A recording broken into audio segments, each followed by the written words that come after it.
Welcome back to our channel. मी प्राजक्ता स्वागत करते तुमच्या आमच्या यूट्यूब चॅनलवरती।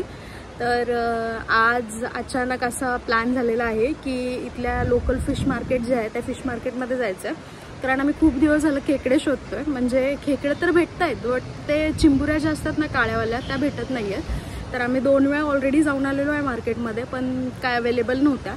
पण आता रिसेंटलीच पौर्णिमा झाली आहे तर मला वाटलं की आता भेटेल बाजारात। तर आता आम्ही इथेच लोकल मार्केटमध्येच चाललो आहे आणि बघूया आज तरी भेटतायत की नाही। Stay tune. तर आता वाजले होते दुपारचे 12। आम्हाला सकाळी लवकर निघायचं होतं पण उशीर झाला। बघूया आता मार्केट चालू आहे की नाही। आणि जे मार्केट आहे ते इथेच जवळ खारकोपर स्टेशन जवळ आहे मोठं फिश मार्केट। तर चला जाऊया तिकडे। आणि हा आहे सेक्टर 24चा एरिया। क्लायमेट बघू शकता तुम्ही किती मस्त झालंय। पण एवढं चांगलं क्लायमेट होऊन पण फायदा नाही, कारण उकडत होतं खूप। आम्हाला मार्केटमध्ये पोहोचेपर्यंत 12:30 झाले होते। तसं गेलो तर बघितलं मार्केट बंद झालं होतं।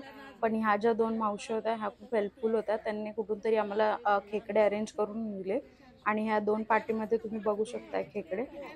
प्रत्येक पाटीमध्ये 6-6 खेकडे होते आणि चांगले मोठेसे होते। तर आम्ही थोडीफार बार्गेनिंग करून एक पाटी घेतली पूर्ण। आणि त्याच्या नांग्या ज्या आहेत त्या सुद्धा त्यांच्याकडूनच तोडून घेतल्या, बिकॉज खेकडे जे आहेत ते खूप मोठे होते आणि जिवंत असल्या कारणाने घरी आल्यानंतर त्या नांग्या तोडण्या मुश्किल होतं, त्यामुळे त्यांच्याकडनंच तोडून घेतलं। आणि तुम्ही इथे बघू शकता त्या मावशींचा हात किती फास्ट फास्ट चालतोय। त्यांना प्रॅक्टिस असल्यामुळे फटाफट तोडतायत ते न घाबरता।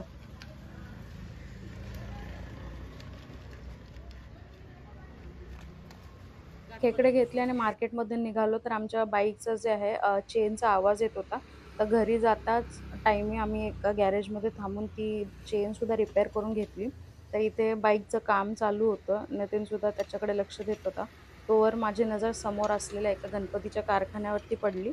तर मी तिथे जाऊन टाइमपास करत होते तेव्हा बघितलं की ह्या मूर्त्या किती सुंदर त्यांनी बनवल्या होत्या। आणि हे 2 जे आर्टिस्ट आहेत ते मूर्त्यांना कलर करत होते आणि त्यांना दागिने वगैरे घालत होते।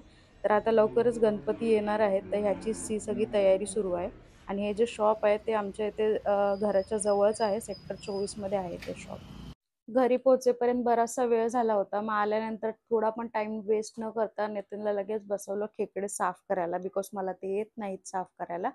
सो त्याने चांगल्या प्रकारे खेकडे साफ केलेले आहेत। आणि इथे तुम्ही बघू शकता की जे खेकड्यांच्या आतली जी घाण आहे ते तुम्हाला एकदम प्रॉपरपणे साफ करायला लागते, कारण त्या खेकड्यांवरती खूप माती वगैरे साचलेली असते। आणि जी खेकड्याची साईज आहे तुम्ही आता बघू शकता नितीनच्या हातामध्ये केवढा मोठा खेकडा होता। आणि त्याच्या ज्या ह्या उरलेल्या नांग्या होत्या त्या तर खूपच डेंजर होत्या। ते साफ करताना त्याला बऱ्यापैकी हाताला त्या नांग्या लागल्या होत्या। आणि हे तुम्ही बघू शकता जी मोठी नांगी होती ती केवढी मोठी आहे। आणि त्याचं उरकूपर्यंत मी इथे मसाल्याची तयारी करून घेते। मसाल्यामध्ये मी सुकं ओलं खोबरं घेतलं, थोडेसे धने जिरे आणि कोथिंबीर आणि लसूण आणि अद्रक घेतलेलं आहे, ते वाटून घेते आणि डायरेक्ट घेते तुम्हाला बनवल्यानंतर। सो फायनली आता 2 तासाच्या मेहनतीनंतर आपला जे खेकडा आहे तो रेडी आहे शिजून। इथे मी क्रॅब मसाला बनवलेला आहे आणि हे तुम्ही जे वरचं शेल आहे त्याच्यामध्ये बघू शकता। आमच्या इकडे म्हणजे ही पद्धत आहे की चण्याचं पीठ आणि थोडंफार त्यात कांदा लसूण आणि टोमॅटो टाकून ते भरलं जातं। आणि मग ते खेकड्यांसोबतच शिजवून तुम्ही जेवताना तुमच्या डिशमध्ये असंच घेऊ शकता, खूप छान लागतं। आणि इकडे दुसऱ्या साईडला जे खेकड्याचं कालवण आहे ते सुद्धा रेडी होतं माझं। तुम्ही बघून सांगू शकाल का किती टेस्टी झालं होतं? पण मी खरंच टेस्टी झालं होतं। या कालवणामध्ये जे आहे ते फक्त घाटी मसाला आणि आपला जो वाटणाचा मसाला आहे तोच वापरला होता मी। आणि हे कालवण बघून माझ्या तर तोंडाला पाणी सुटत होतं। सो टाइम न वेस्ट करता आम्ही डायरेक्ट जेवायला बसलो। जेवायला बसताना हे होता क्रॅब मसाला आणि त्याच्या बाजूला हे भरलेला क्रॅब आहे। सलाड ठेवलं होतं, मध्ये भात होता आणि खेकड्याचा रस्सा होता आणि ज्वारीची भाकरी होती। तर ही नितीनची प्लेट आहे। नेहमीप्रमाणे नितीन आपल्याला टेस्ट करून सांगेल की कसं झालं होतं। सो आता त्याची टेस्टिंगची जी प्रक्रिया आहे ती सुरू आहे। बघूया आपण काय फीडबॅक देतोय तो। व्हिडिओ शूट करताना माझ्याकडून चुकून माईकचं बटन बंद झालं होतं, त्यामुळे त्याचा फीडबॅक जो आहे रेकॉर्ड करता आला नाही। पण आता थोड्या पुढच्या क्लिपमध्ये तुम्ही बघू शकाल की त्याच्या खेकड्या खाण्याच्या पद्धतीवरूनच तुम्हाला कळालं असेल की त्याला ते आवडलंय की नाही।